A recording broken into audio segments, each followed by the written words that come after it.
नमस्कार मंडळी, क्रिशवीज व्लॉग या आपल्या चॅनलमध्ये आपणा सर्वांचं अगदी मनापासून स्वागत आहे. नाश्त्यामध्ये हे 9 पदार्थ कधीही खाऊ नका. मंडळी, जर तुमची सकाळ थकव्याने सुरू होत असेल, जर तुमचं डोकं जागं झाल्यावर जड वाटत असेल, जर तुम्हाला दिवसभर सुस्ती वाटत असेल, जर तुम्हाला दररोज गॅस, छातीमध्ये जळजळ किंवा बद्धकोष्ठतेचा त्रास होत असेल, तर तुमच्या वाढत्या वयामुळे तुमचा रक्तदाब, साखर आणि हृदयाचे आरोग्य वारंवार बिघडत आहे. म्हणून लक्षात ठेवा, तुमचं शरीर कमकुवत नाही, तुमचा नाश्ता चुकीचा आहे. आपण आपल्या नाश्त्यामध्ये अशा गोष्टी खातो ज्या शरीराला शक्ती देत नाही, उलट हळूहळू विषारी बनवतात. आजच्या व्हिडिओमध्ये मी तुम्हाला अशा 9 धोकादायक गोष्टींबद्दल सांगत आहे ज्या शरीराला आतून हळूहळू खराब करतात, विशेषतः 40, 50 आणि त्याहून अधिक वयाच्या लोकांना. हा व्हिडिओ पूर्णपणे पहा. तुमची सकाळ बदलेल आणि जर तुमची सकाळ बदलली तर तुमचा संपूर्ण दिवसही बदलेल. कारण क्रमांक 1 आहे तळलेल्या पुऱ्या, कचोऱ्या, समोसे आणि पकोडे. सकाळी पोट सर्वात जास्त असुरक्षित असतं, रात्रभर रिकामं असतं. पण जेव्हा आपण उठतो आणि तळलेले पदार्थ खातो तेव्हा आपण पोट, हृदय आणि यकृतावर मोठा भार टाकत असतो. ते आपल्याला का नुकसान करतं? जड तेल, ट्रान्स फॅट पचनावरती दबाव आणतं, ज्यामुळे गॅस आणि बद्धकोष्ठता निर्माण होते. दिवसभर थकवा आणि आळस कायम राहतो, त्यामुळे रक्तदाब आणि हृदयगतीवर ही अचानक परिणाम होऊ शकतो. तळलेलं अन्न हे आजारांना आमंत्रण देणारं एकमेव कारण नाही. दुसरं कारण म्हणजे पांढरा ब्रेड, म्हणजेच रिफाईंड पिठाने बनवलेला ब्रेड. तपकिरी ब्रेड नाही, तर आपण सर्वजण सामान्यतः वापरतो तो म्हणजे पांढरा ब्रेड. जरी हे ब्रेड घरी सर्वात सोपी नाश्ता वाटत असले तरीसुद्धा सोप्या गोष्टी नेहमीच सर्वोत्तम असतातच असं नाही. पांढरा ब्रेड पोटामध्ये चिकटतो, ज्यामुळे गॅस आणि जडपणा येतो, ज्यामुळे मधुमेहाचा धोका वाढतो. ते हानिकारक का आहे? त्यामुळे रक्तातील साखरेचं प्रमाण जलद वाढतं, ते पोटामध्ये चिकटतं आणि गॅस निर्माण करतं. ते पचनक्रिया मंदावतं, ज्यामुळे आपलं पचन व्यवस्थितरित्या होत नाही. ते आपलं पोट फुगवतं, पोट भरत नाही.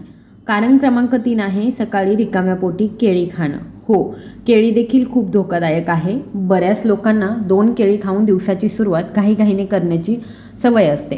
तथापि रिकाम्या पोटी शरीराचं असंतुलन बिघडू शकतं. रिकाम्या पोटी हानिकारक का आहे? तर केळीमध्ये मॅग्नेशियमचं प्रमाण खूप जास्त असतं. रिकाम्या पोटी मॅग्नेशियमचं सेवन केल्याने अचानक रक्तदाब वाढू शकतो. याचा परिणाम हृदयगती आणि रक्तदाबावरती होतो. 60 वर्षांपेक्षा जास्त वयाच्या लोकांमध्ये आळस, थकवा, जडपणा, गॅस, ढेकर येणं आणि रक्तातील साखरेच्या पातळीमध्ये अचानक वाढ होणं हे आणखी स्पष्ट होतं. केळी आरोग्यदायी असतात, पण ते रिकाम्या पोटी अजिबात नाही. जे शरीराला हादरवतात. जर तुम्ही ती रिकाम्या पोटी खाल्ली तर ती खाण्याचा योग्य मार्ग कोणता आहे? नाश्त्यानंतर 30 ते 40 मिनिटांनी ती खा. तुम्ही ती दह्यासोबत घेऊ शकता, तुम्ही ती ओट्स किंवा दलियासोबत घेऊ शकता. कारण क्रमांक 4 आहे सकाळी रिकाम्या पोटी गोड चहा किंवा मग साखरेची चहा, कॉफी पिणं. भारतातील लोक सर्वात मोठी चूक करतात. देशातील जवळजवळ प्रत्येकजण ही चूक करतो. 90% लोक तरी ही चूक करतातच. उठतात, चहा घेतात. रिकाम्या पोटी चहा आम्लता वाढवतो आणि गॅस, छातीमध्ये जळजळ आणि धडधड वाढवू शकतो. रिकाम्या पोटी चहा हानिकारक का आहे? पोट आम्लयुक्त होतं, लोहाचं शोषण रोखलं जातं आणि जळजळ होते. ढेकर येणं सुरू होतं आणि दिवसभर अशक्तपणा येतो. रिकाम्या पोटी चहा पोटाच्या आतील थराला जळत नाही. रिकाम्या पोटी चहा. कारण क्रमांक 4 आहे बाजारातील नाश्ता, भुजिया किंवा मग चिप्स. सकाळी रिकाम्या पोटी मीठ, तेल आणि रसायनांनी जे बनलेले स्नॅक्स खाणं जे आहे ते शरीराला धोकादायक असतं. त्याचे तोटे काय आहेत? रक्तदाब अचानक वाढू शकतो, यामुळे यकृतावरचा भार वाढतो, भूक जवळजवळ नाहीशी होते, योग्य नाश्ता चुकतो. यानंतर सकाळच्या पहिल्या जेवणामध्ये प्रिझर्वेटिव्ज असू नयेत. कारण क्रमांक 6 आहे तुम्ही पॅकेज केलेला किंवा ताजा रस प्यायला तरीसुद्धा ते योग्य नाही. रस निरोगी दिसतो, पण सकाळी तो सर्वात जास्त नुकसान करतो. असं का होतं? कारण त्यात फायबरची कमतरता असते. आपल्या साखरेची पातळी अचानक वाढते, यामुळे यकृतावरचा भार वाढतो आणि लठ्ठपणा आणि मधुमेहाचा धोका वाढतो. रस पोषण देत नाही. रिकाम्या पोटी शरीराला धोका निर्माण होतो. कारण क्रमांक 7 आहे सकाळी थंड दूध किंवा मग कोल्ड कॉफी. अनेकांना वाटतं की दूध म्हणजे ताकद, पण सकाळी थंड दूध किंवा कोल्ड कॉफी पिल्याने पोटाला ते जाळतं. ते नुकसान का करतं? पोटफुगी, गॅस, आम्लपित्त, मंदपचन आणि वाढलेल्या साखरेचं प्रमाण. आणि जर 50 किंवा 60च्या दशकातील कोणी सकाळी कोल्ड कॉफी पितो तर ते आणखी धोकादायक ठरू शकतं. कॅफीन, थंड दूध आणि साखर हे सर्व त्याचे भाग आहेत. त्यात साखर मिसळल्याने दिवसभर आळस, चक्कर येणं आणि अशक्तपणा येऊ शकतो. सकाळ पोटफुगीसाठी नाही तर पोषणासाठी बनवली जाते, म्हणून योग्य अन्न द्या. तर सर्वोत्तम पर्याय कोणता आहे? कोमट दूध, हळदीचं दूध, साखर आणि बदाम असलेलं गरम दूध सकाळी सेवन केलं जाऊ शकतं. परंतु थंड दूध जे आहे ते टाळलं पाहिजे. कारण क्रमांक 8 आहे उरलेलं अन्न म्हणजे शिळं अन्न. तुम्ही आदल्या रात्रीची भाकरी खाऊ शकता, परंतु इतर काहीही नाही. सकाळी शरीर स्वतःला दुरुस्त करण्याची वेळ असते, पण लोक घाईघाईने उरलेलं अन्न पुन्हा गरम करून खातात. तुम्ही ते का खाऊ नये? रात्रभर बॅक्टेरिया वाढतात, ज्यामुळे शरीराचं पोषण 70% कमी होतं. गॅस, छातीमध्ये जळजळ, अन्नातून विषबाधा, हळूहळू कमकुवत होणारी रोगप्रतिकारशक्ती, सांधे सुजणं. शरीराला सकाळी ताजेपणा हवा असतो, शिळेपणा नाही. सकाळी काय खावं? तर ताजं, शिजवलेलं, हलकं, घरी शिजवलेलं जेवण, जसं की दलिया, पोहे, चिला, बेसन, ओट्स किंवा मग बेसन चिला किंवा मग ढोकळा. कारण क्रमांक 9 आहे सकाळी सर्वात गोड चूक, ती म्हणजे मिठाई, हलवा, केक किंवा बिस्किटे. बरेच लोक असं मानतात की मिठाई खाल्ल्याने दिवस गोड होईल. अशी चूक करू नका. पण सत्य उलट आहे. का? साखरेची सर्वात जलद वाढ, झटपट ऊर्जा म्हणजे पुन्हा थकवा, लठ्ठपणा वाढणं, रक्तदाबाचं असंतुलन, मधुमेहाचा धोका वाढणं.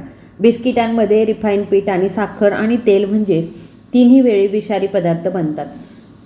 शरीराला सकाळी अन्नाची गरज असते, मिठाईची नाही. यापेक्षा चांगला पर्याय कोणता आहे?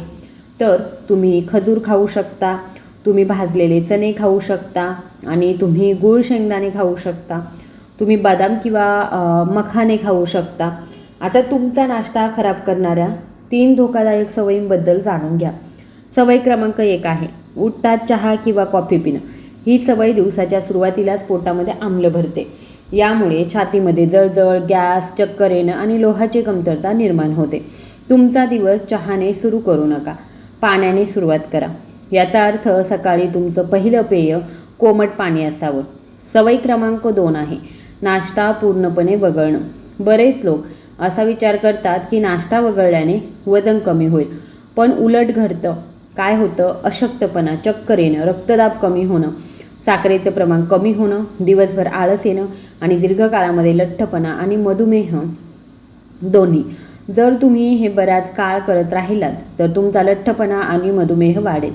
रिकाम्या पोटी शरीर काम करत नाही, अगदी यंत्रालाही इंधनाची आवश्यकता असते. म्हणून नाश्ता कधीच चुकवू नका. सवय क्रमांक 3 आहे खूप उशिरा नाश्ता करणं. सकाळी 8 ते 10च्या दरम्यान शरीराची तयारी उत्तम असते. या वेळेनंतर उशिरा नाश्ता केल्याने गॅस, जडपणा, पचन मंदावणं आणि साखरेचं असंतुलन होऊ शकतं. आता सर्वात मोठा प्रश्न, नाश्त्यामध्ये काय खावं? येथे मी प्रत्येकासाठी सर्वात संतुलित नाश्त्याची यादी देत आहे. हलक्या आणि सहज पचणाऱ्या भाज्यांसह पोहे. तुम्ही ते दूध किंवा खारट भातासोबत खाऊ शकता. ते तुमच्यासाठी चांगलं आहे. ते फायबर आणि ऊर्जा दोन्ही प्रदान करतं. सुक्या मेव्यासह गरम ओट्स हृदय, साखर आणि यकृतासाठी फायदेशीर आहे. हिरव्या भाज्यांसह बेसनाचा चिला बनवा आणि ऊर्जा दोन्ही प्रदान करतं. हे हलके मूग डाळ, ढोकळा किंवा मग वृद्धांसाठी परिपूर्ण ही गोष्ट आहे. रागीचा डोसा बनवू शकता. याच्यामुळे हाडे आणि कॅल्शियमसाठी रागी खूप महत्त्वाची आहे. त्याचबरोबर तुम्ही फळे आणि काजू खाऊ शकता, त्याच्यामुळे नैसर्गिक पोषण मिळेल. त्याचबरोबर उकडलेले चणे किंवा मग मखाणे खाऊ शकता. याच्यामुळे समाधानही मिळेल आणि ऊर्जाही तुम्हाला प्रदान होईल. तुमची सकाळ बदला, तुमचं जीवन बदलेल. जर तुम्ही तुमची सकाळ बदलली तर तुमचं जीवन आपोआप बदलेल. मंडळी, तुमचा संपूर्ण दिवस आणि तुमची संपूर्ण शक्ती तुमच्या सकाळवर अवलंबून असते. म्हणून नाश्ता योग्य असावा. जर तुम्ही नाश्त्याच्या या 9 चुका टाळल्या तर काही आठवड्यांमध्ये तुमच्या शरीरामध्ये नक्कीच बदल दिसून येते. तुमचं पोट हलकं वाटेल, तुमची ऊर्जा वाढेल, गॅस आणि बद्धकोष्ठता कमी होईल, तुमची झोप सुधारेल, रक्तदाब नियंत्रित राहील, साखरेची पातळी स्थिर राहील, सांध्यांची जळजळ कमी होईल. फक्त तुमची सकाळ योग्य मार्गावर ठेवा आणि तुमचं संपूर्ण आयुष्य आपोआप सुधारेल. जर तुम्हाला ही माहिती तुमच्या आरोग्यासाठी उपयुक्त वाटली तर कृपया एक कमेंट नक्की लिहा. मी माझी सकाळ सुधारत आहे अशी कमेंट करायची आहे. त्याचबरोबर हा व्हिडिओ जास्तीत जास्त व्यक्तींपर्यंत शेअर करा. आणि अजूनही तुम्ही जर आपल्या चॅनलला सबस्क्राईब केलेलं नसेल तर लगेच सबस्क्राईब करा. धन्यवाद.